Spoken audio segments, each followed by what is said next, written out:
Thank you very much. خیلی ممنون. The next step I recommend, قدم بعدی که من پیشنهاد میکنم only if I found a certain level of inner peace.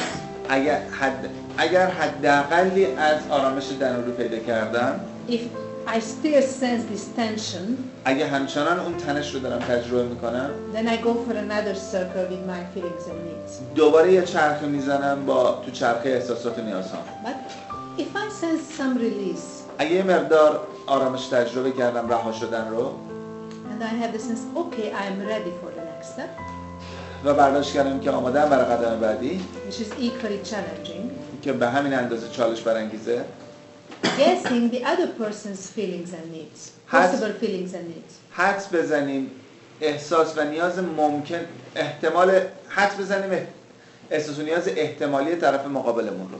What might be in the heart of this other person? ممکنه در قلب طرف مقابلمون چی باشه. So my guess is, پس حدس من اینه که my mom has a lot of fear. مامان من مقدار زیادی ترس داره. She invested a lot to raise 2 children.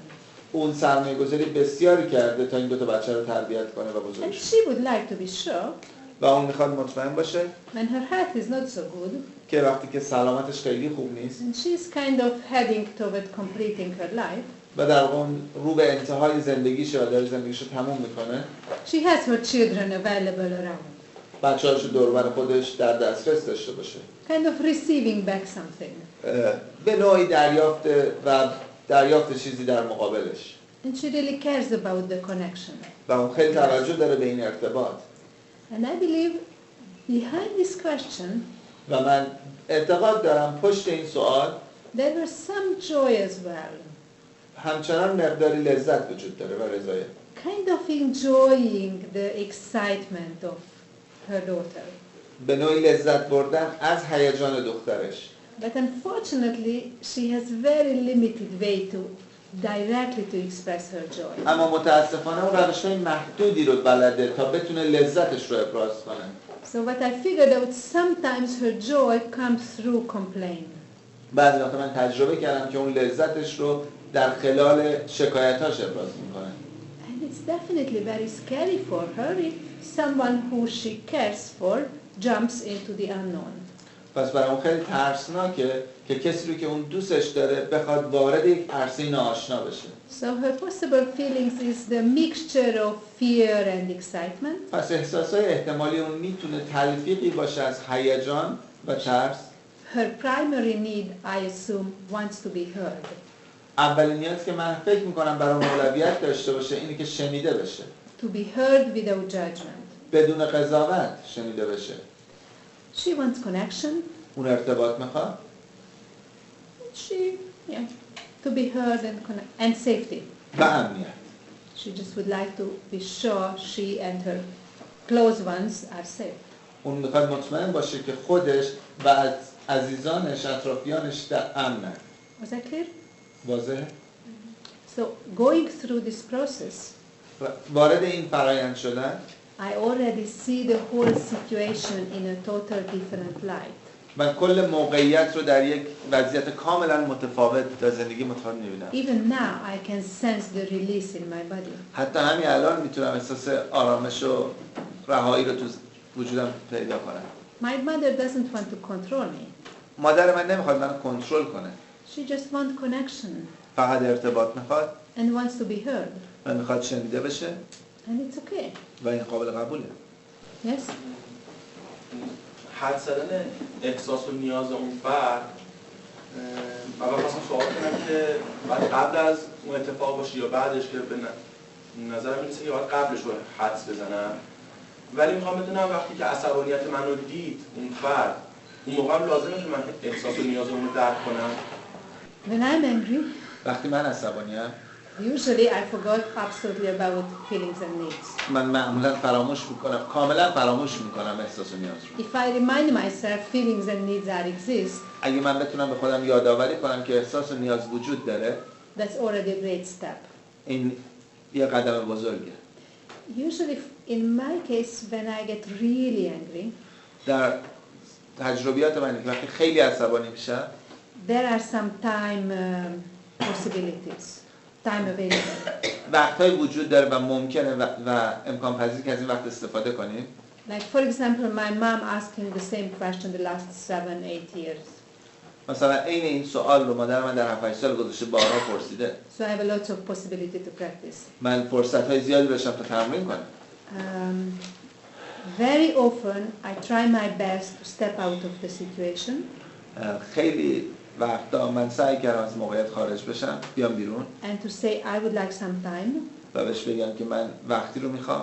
Because whatever I can say now. به خاطر چیزی که الان میتونم بگم. I assume it's going to make situation worse. فکر میکنم که موقعیت رو بدترش میکنه. And if I think through. و اگه درش فکر کنم. I can be more cooperative. من میتونم بیشتر همکاری کنم. I'm not saying this is all the time. من نمیگم این همیشه است. And very often I just mess it up. و بعضی وقتا خرابش کردم.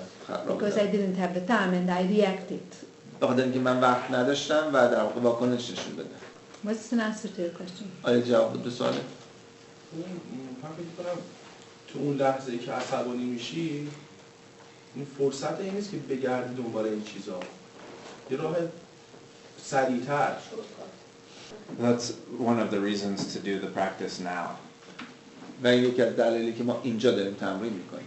Because the space between the stimulus and the response. به خاطر اینکه فضای بین محرک، اون زمان بین محرک و پاسخ ما is usually very quick. خیلی کوتاهه. Especially with anger. بلخص در زمان خشم. But we can create more space. ما میتونیم این فضا رو وسعت بدیم، بزرگترش کنیم. By practicing out of the context. ما میتونیم با تمرین خارج از اون متن و اون موقعیت این فرصت رو بزرگترش کنیم. So this practice is kind of like developing a new muscle. این دو تمرین ها مثل این که شما دارین عضلات جدید رو پرورش میدید. So the next time this situation comes up. و دفعه بعد که این موقعیت شکل میگیره. Maybe the space between stimulus and response is this much bigger. ممکنه فاصله بین محرک و پاسخ شما یه خورده بزرگتر باشه. And then the next time maybe it's this much. و بعد دفعه بعد اینقدر. And maybe not. Maybe it's back. و دوباره ممکنه تا برگرده. But so we keep working. پس ما تمرین رو ادامه میدیم. پیش بینی باید بکنیم چنین موقعیت داره بشه. Many of them keep coming back. خیلی از اونها دوباره برمیگردن. Like if I have conflicts with my family members. پس مثلا اگه من تضادی رو دارم با اعضای خانواده‌ام. My colleagues. همکارام. So in my life. در زندگی من. The situation where I'm likely to get really angry. موقعیتایی که من واقعا میتونم عصبانی شم. They are either related to my family, my work or friends. بستگی داره به خانواده‌ام، همکارام و یا کارم، دوستانم. Many of them are predictable. خیلی از اونها قابل پیش بینی. So I can do some inner work before I call my mother. من خیلی وقتا میتونم یه کارهای درونی رو انجام بدم قبل از اینکه به مادرم زنگ بزنم. And partly this time is getting shortened. و خیلی وقتا این زمان کوتاه میشه. And with practice, prepared practice. و با تمرین‌های آماده سازی. The harshness of my reaction is reducing. خشونت عکس‌العمل من میتونه کم بشه. So I don't kill with my tone of voice, just make a little wound. حداقل من با لحنم کسی رو نمیکشم، فقط یه ذره آزارش میدم. And it's already a big step. و این حداقل خودش خیلی قدم بزرگیه. Less blood is involved. یعنی که به صفر نمیرسیم، ما فقط سعی می‌کنیم چیزی که پیش بینی کنیم و کمش کنیم. حالا تو موقعیت‌های یهو قرار گرفتیم یا حالا هرچی شد. Navid. Just because I haven't been able to reach the zero level yet. اینکه هنوز من نتونستم به حد صفر برسونم. I'd like to be open to the possibility you may do it in 2 days. من خیلی باز هستم به این امکان که ممکنه تو برسونیش به صفر عرض 2 روز فقط. I'm not optimistic I can change my thinking. من امیدوار نیستم که تمام طرز تفکرم بتونم عوض کنم. And I have a theory. من یک تئوری دارم. It serves me really well. به من خیلی کمک میکنه. I am not responsible for my first thought. من مسئول اولین فکرم نیستم. No matter how aggressive it is. مهم نیست که چقدر خشن این فکر. It just came. و همجوری اومد. I'm innocent. من بیگناهم. but I am responsible. What do I do in the second? و من مسئول هستم برای اینکه چی کار میکنم بار دوم. Because the first thought is just 1 second. بخاطر اینکه در ثانیه اول یه فکر میاد.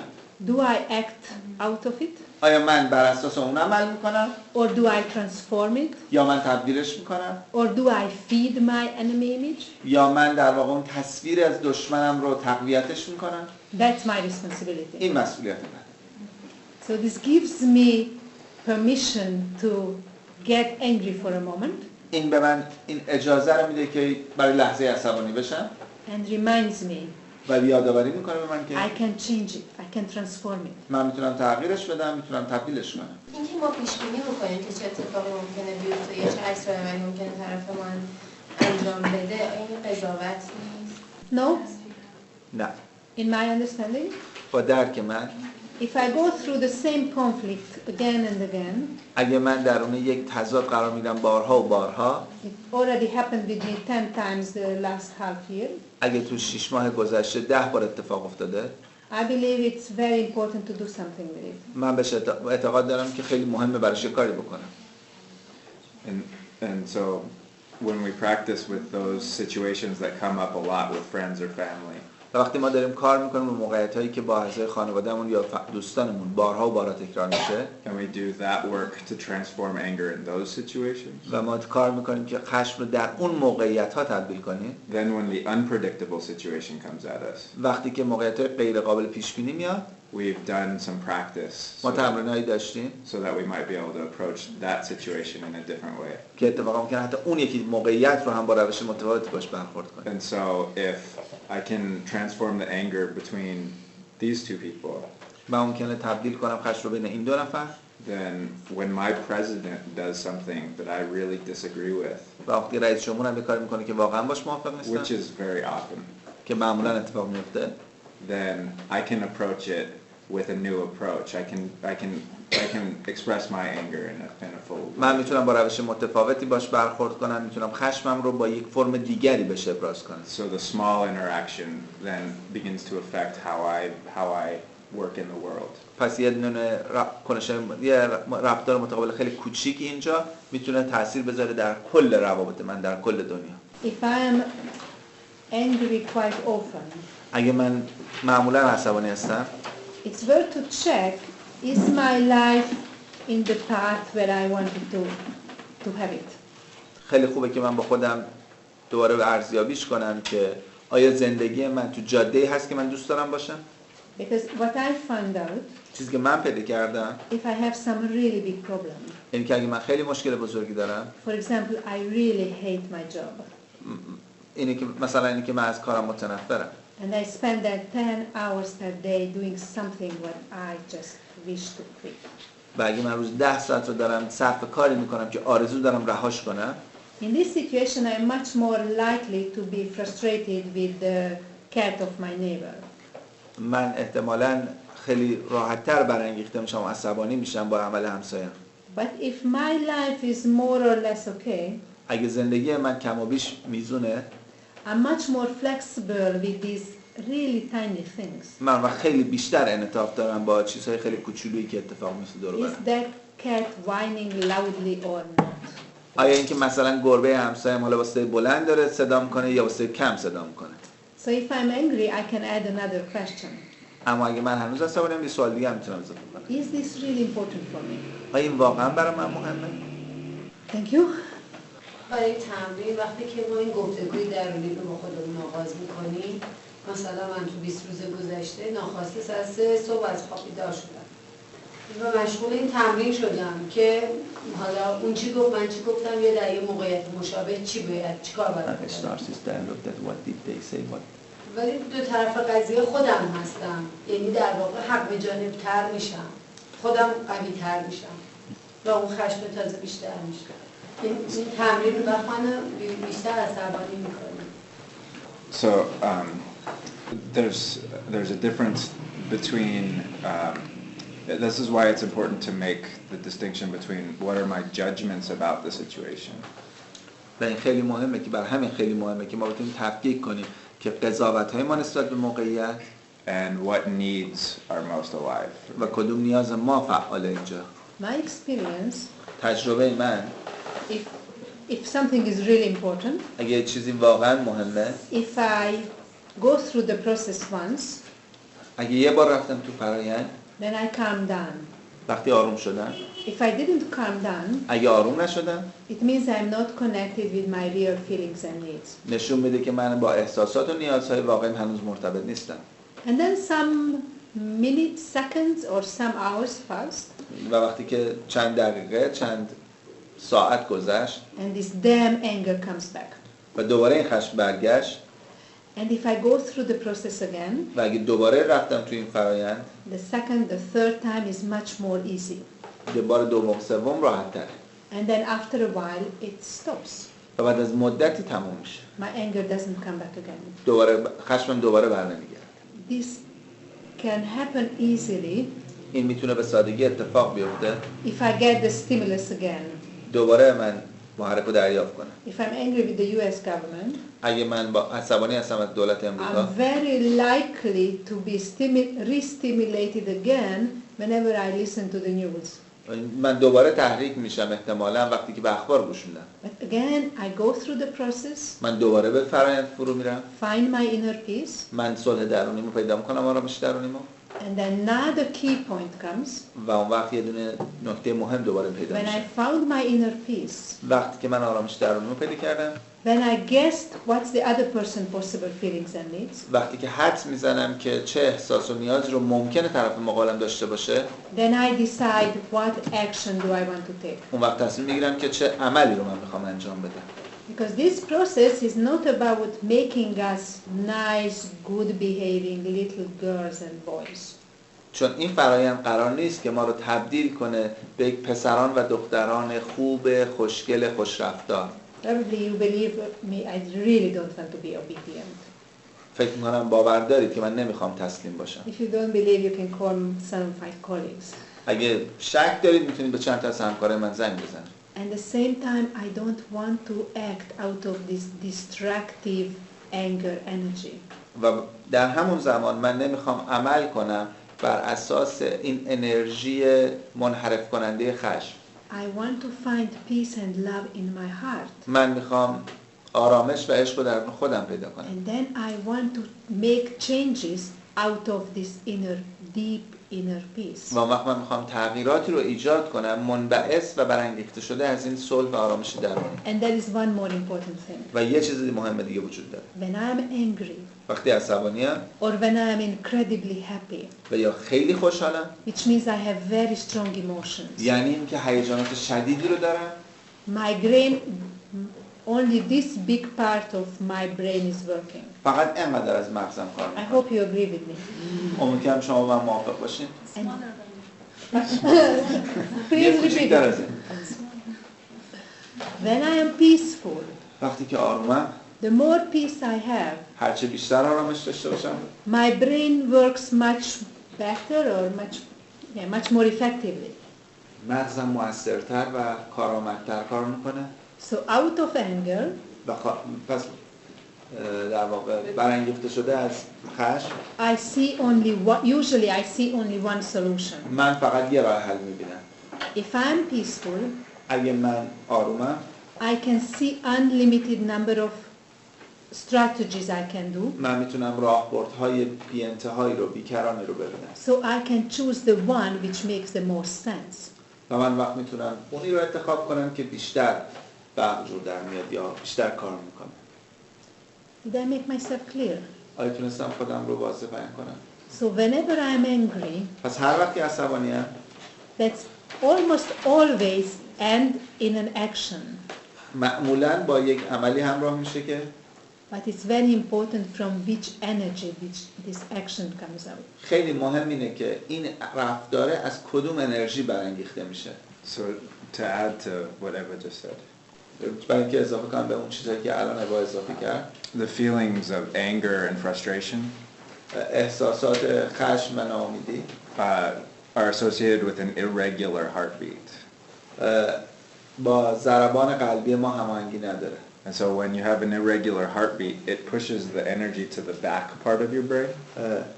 با ضربان نامنظم قلب ما همراهه. An irregular heartbeat shifts the energy to the back part of your brain. ضربان نامنظم قلب ما انرژی بخش سر و پشت ما رو تغییر میده. And that's the seat of the fight or flight response. و این در واقع اون چیزی است که شما در واقع انتخاب میکنید که بجنگید یا فرار کنید. So even though we think that we're making the very best decision, هرچند که ما فکر می‌کنیم بهترین تصمیم رو داریم انتخاب میکنیم، our options are very limited. گزینه‌های ما خیلی محدوده. On the other hand, the feeling of appreciation و احساس قدردانی pushes the energy to the front part of your brain, فشار میده انرژی رو به سمت قسمت جلویی مغز شما، which is the most connected, the most advanced part of the human being. و در واقع این پیشرفته ترین بخش مغزه. And so your whole system then is working in sync with itself. و در واقع وقت کل بدن شما هماهنگ داره کار میکنه. And so you have more options.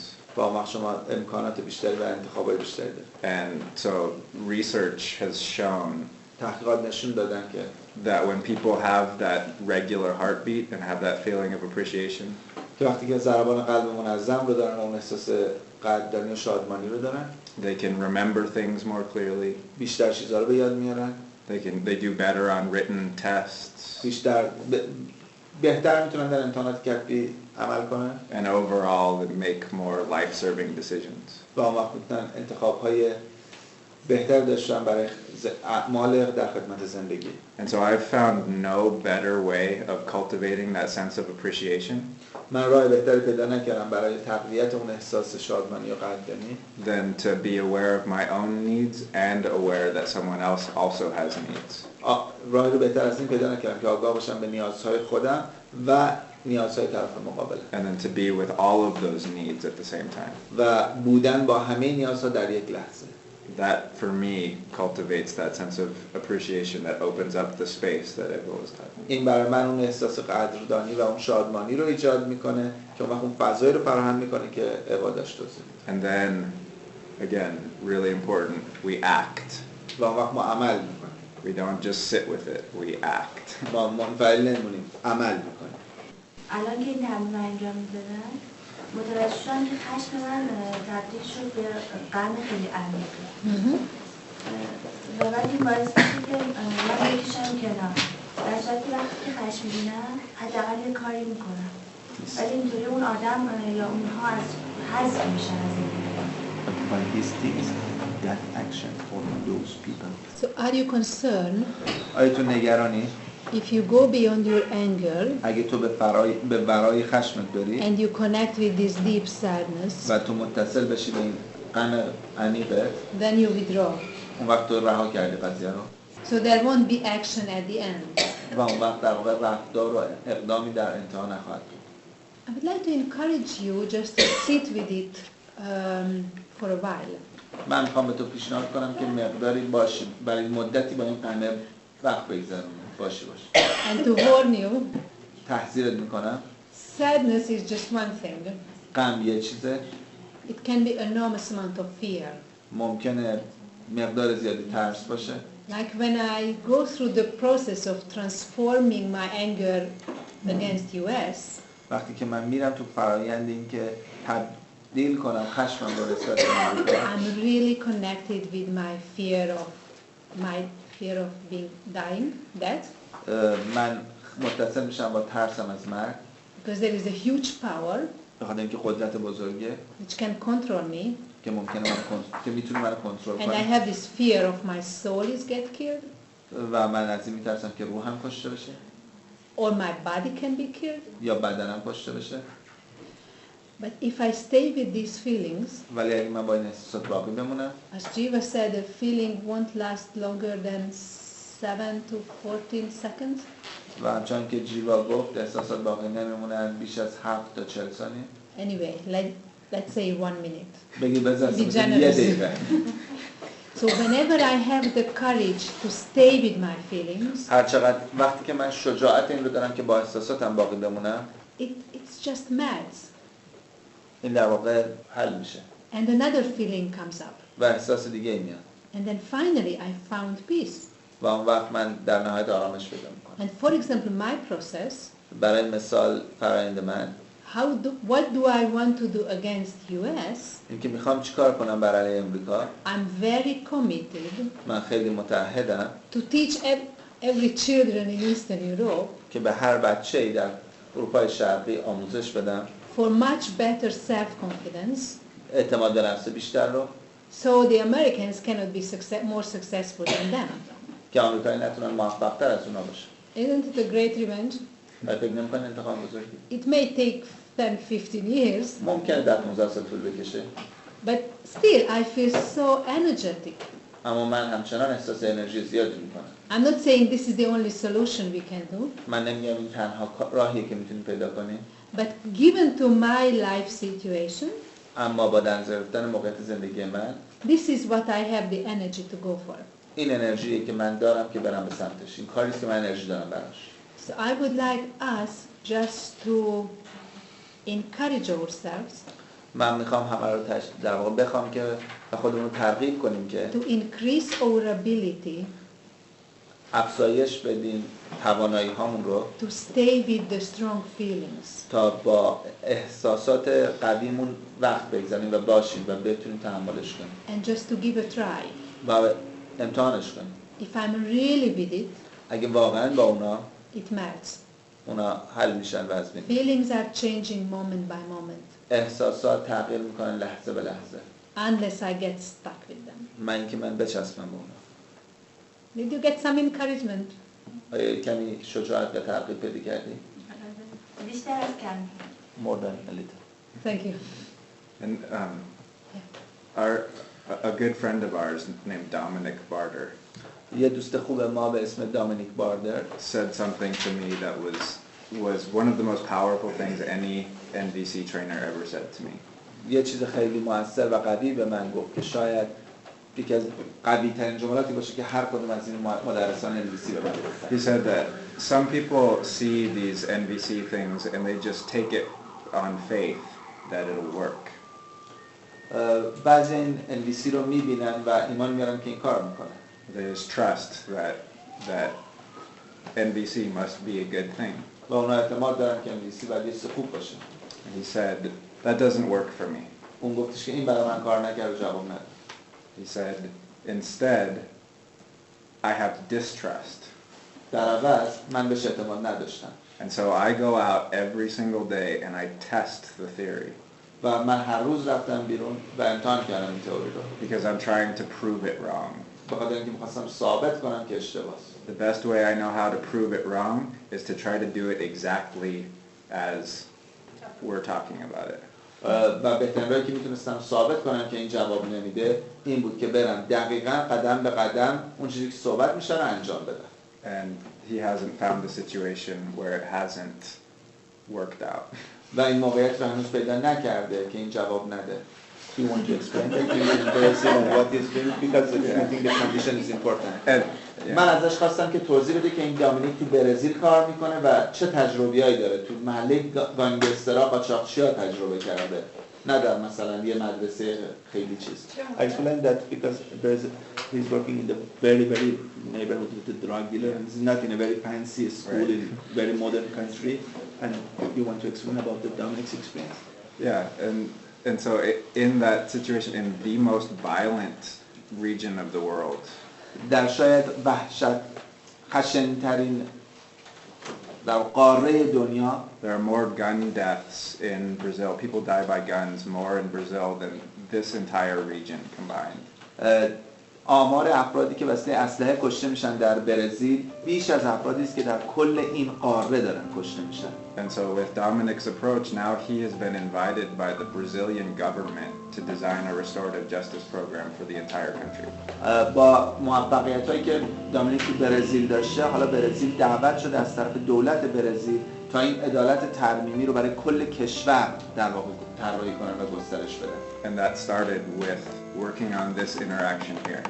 و این داستان شروع شده با یک کنش متقابل مثل این که دو نفر با هم شروع کنن. And transforming his anger at the system and at the violence. و در واقع اینکه تبدیل کنیم خشممون رو به سیستم و در واقع محیط into life-serving energy. تبدیلش کنیم به یک انرژی در خدمت زندگی. And Dominic is or he was born and brought up in England. دامینیک بزرگ شده و متولد شده در انگلستان. And we have this prejudice in Europe. و ما این تعصب رو در اروپا داریم که English people are the least connected with their feelings. که مردم انگلیس کمترین ارتباط رو با قلبشون دارن. They are so much up in their head. اونا خیلی اینجا. So if he could do it, then any of us could do it. پس اگه اون تونسته انجام بده، همه ما هم میتونیم انجام بدیم.